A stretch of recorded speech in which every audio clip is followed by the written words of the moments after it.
এখানে যে চুলগুলো দেখতেছেন বেবি হেয়ার বা যে ছোট চুল যেটাই বলি না কেন, এটা কিন্তু আমার প্রায় হয়। প্রায় বলতে আমি যখন আমার মেয়ে 6-7 মাস হয়েছে, মানে ও একটু বড় হয়েছে আর কি, তো তখন একবার দেখলাম যে আমার এই বেবি হেয়ারগুলো হয়েছে।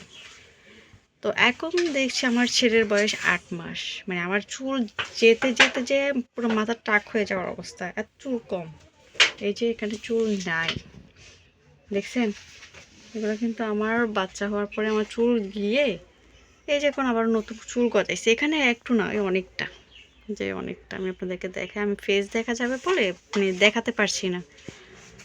এই যে দেখেন, অনেকে মনে করে আমি চুল কাটছি, না আমি চুল কাটি না, আমি চুল সামনে কখনো চুল কাটি না। চুল কাটার অভ্যাস আমার কম, মানে আমার কাছে ভালো লাগে না। তো মানে এমন দেখা যায় আমি যখন মাথায় ওড়না দিয়ে রাখি না, ওইটা এমন দেখায় যে আমার চুল কেটে ফেলছে আর ছোট ছোট চুল গজাইতেছে, এরকম দেখা যায়। তো আপনারা যারা বলেন না মা হওয়ার পর, আসলে দেখেন বাচ্চাদের মায়েদের কি অবস্থা হয়েছে, দেখেন। এই যে একদম চুল চলে গেছে, এই যে চুল একদম ছোট ছোট চুলগুলো হয়েছে এখন, বুঝছেন? এ হলো আমার অবস্থা। আপনাদের কার কার এই অবস্থা হয়েছে একটু জানান, হ্যাঁ? আল্লাহ হাফিজ।